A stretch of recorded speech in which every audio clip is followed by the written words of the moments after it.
Hey there, in 5 minutes I'll be reacting to a video from Lingua Marina, one of the most go-to creators for English learning tips.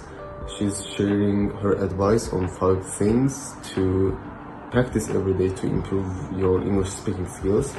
Whether you're just starting your English journey or trying to take your fluency to the next level, this video is packed with practical strategies.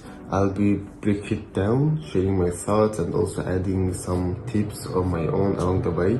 So let's dive in and see what Marina's got for us. Hey guys, welcome to Lingua Marina. Today we're going to talk about improving your speaking skills in English. I hear this so much. Marina, I can understand English, but I can't speak it. Whenever I see a native speaker, I want to hide. Whenever I hear people speaking English, I want to hide. What do? How do I overcome this situation? So my best advice here would be talk to natives every single day. Yes, you would be scared at first, but then you're gonna get better and better. And this is what study abroad trips are for. And this is why I started Lingua Trip, where we help people find a study abroad program. By the way, the link will be below. And some English speaking countries are open and are welcoming English language students. But I know that not everyone can afford going on those trips. And I know that some of you have never seen native speakers in your life. That was my case. When I lived in Russia, I would go to different museums and I would listen in the streets if there are any native speakers, and I would try and approach them because I needed to practice my English badly. But you can start preparing yourself now. You can start preparing for that situation where you will encounter a native speaker and you will start your real English conversation. So tip. She starts off addressing one of the most common fears among English learners, being afraid to speak to native speakers. I can totally relate to this, but what caught my attention is her emphasis on talking to natives every day. That's great advice, but let's be real. Not everyone has the opportunity to do this daily. Do I just walk up every day to random English speakers on the street? No. Her suggestion about listening for tourists made me think a little bit, because it's a little bit hard, but it shows that determination, yes. What do you guys think about practicing like this? So tip number 1 is to have a cheat sheet. If you watch my channel for a while, you know that I've created a lot of videos, like 50 common phrases in English, 25 common phrases in English. The thing is, when you learn a language in phrases, it's a lot easier to speak it compared to when you learn English or another language in words. Because once you learn phrases, you know how to communicate using those phrases. So having a cheat sheet where you have those 50 common phrases in English written down, learn some of them.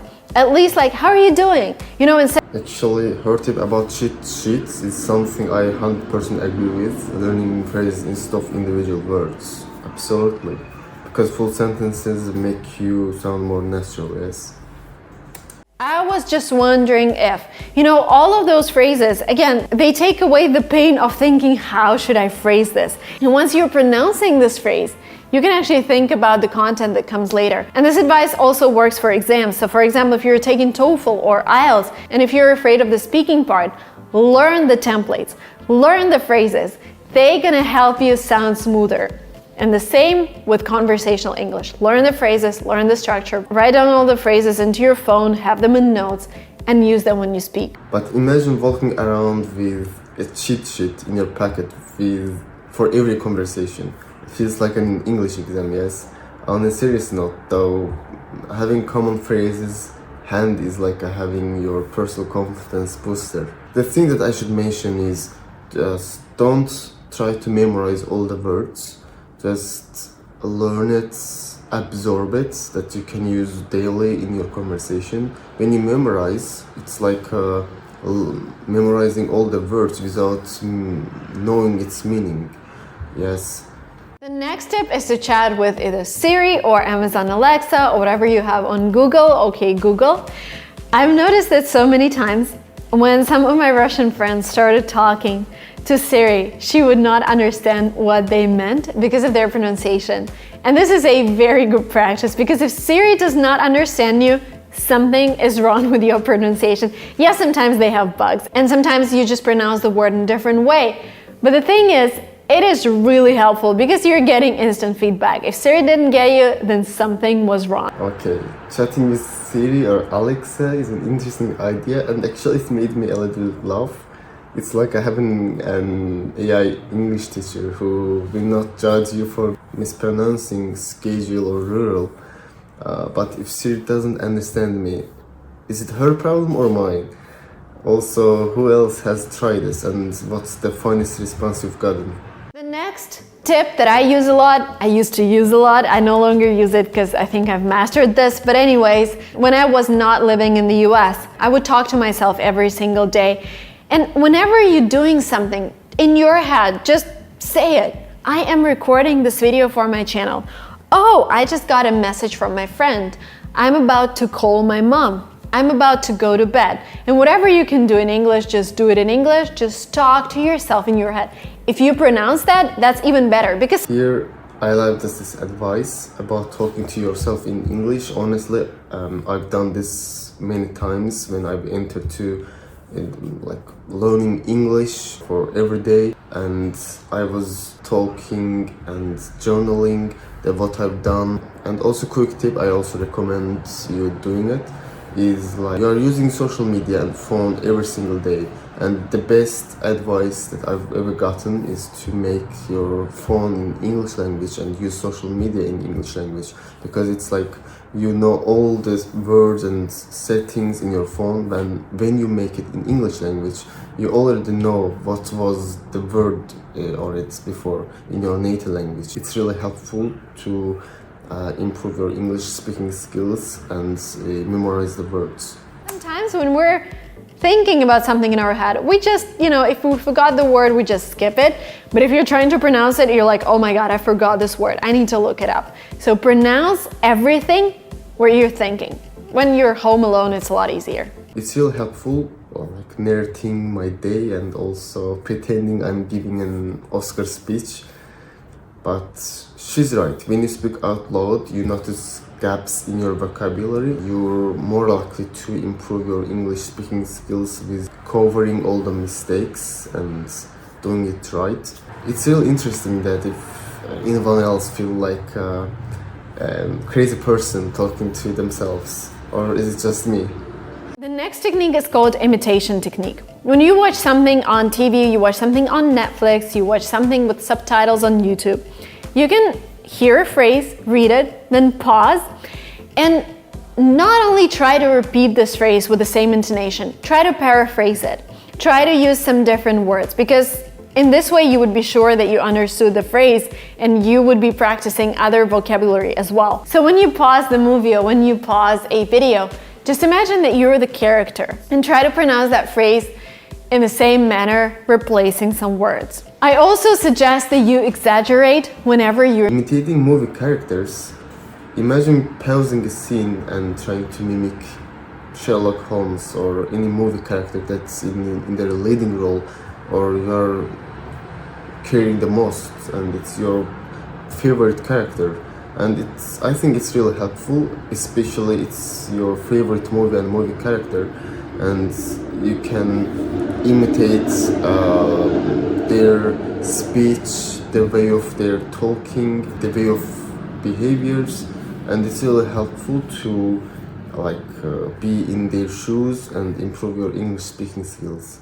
mimicking someone, because it's always like that with the language. If you want to sound more natural, you would sound like you're being a clown to your brain, and you would sound like you're exaggerating a lot to your brain, and that's the right thing to do, because when you are practicing a foreign accent, it would sound foreign to your brain. So try to exaggerate as much as you can. Whenever you sound like a crazy person to yourself, that means that you're on the right track. And if She also mentioned exaggerating to sound more natural. That's great, and I guess it makes sense. Who's your go-to character to imitate, by the way? you do everything that I mentioned in this video, your goal is to start thinking in English. That is a little hard. It's like meditation. When you meditate, people tell you that you have to stop thinking at all. And whenever you notice that you're thinking about something, you just notice that you're thinking about something and stop again. The same technique with thinking in English. You think in English, and then you realize you're actually thinking in your own language. You don't punish yourself. You tell yourself, okay, I was actually thinking in my own language, so I just stop here and I try to think in English again. And then again, once your brain tells you, oh my God, let's think in my own language, you switch back again. And the more you surround yourself with English speech every single day, the more you start thinking in English. That's just the way it works. And it is okay that after some time you would comment down below here and say, Marina, but it's impossible to think in English when you don't live in an English-speaking country, and I would totally agree with you. But practicing the skill before going to an English-speaking country would really help you, because I tried to do that, and when I came to the UK, after week 1, of not speaking my own language, I started thinking in English. Of course, when I came back home, I started thinking in Russian again, but then I mastered the switch. Okay, thinking English is probably the hardest part she's mentioned so far. I like her comparison, by the way, to meditation. You have to catch yourself slipping back into your native language. It's challenging but rewarding. Like when I've entered to learning English language every single day for an hour or 2 hours to practice listening, writing, speaking. It was the hardest part for me. I'm always getting this advice from the YouTubers, English teachers. Start thinking English. Don't translate in your brain from your native language to English language. But it was really challenging, but at the end of the day, it's the most important thing you have to do to improve your English speaking skills and also sound like a native. Let me know if you've managed to switch to your brain to English mode, and how long did it take. There's one thing that I also want to add is that it's sometimes might be hard for someone that can't afford to travel to another English-speaking country. For example, if you're living in a country that is the main language is not English, you should plan to go to America, Canada, or maybe the UK. That you can improve your English-speaking skills, because the only language you will be talking in is English language, and it will be so helpful, and you will be hearing all the English words every time. And when you go to the store or the bank to solve your any problem, you will talk in English all the time. But it's not possible in your native country. Yes, but it's the hardest part. I just leave it to you. And if you have money, go to the English-speaking country and live there for a while, like 1 year or something. After 1 year, you'll be dangerous in English language. So those are Marina's tips for becoming more confident in speaking English. Honestly, some of them are super practical, others might push you out of your comfort zone, but it's really the thing that you have to do to improve your English speaking skills. That's where growth happens, right? Which tip did you like the most, or do you already use one of these tips in your practice? Drop your thoughts in your comments below. If you found this video helpful, I will appreciate like or subscribe for more reactions and language learning tips. Thanks for watching, and I'll see you in the next video.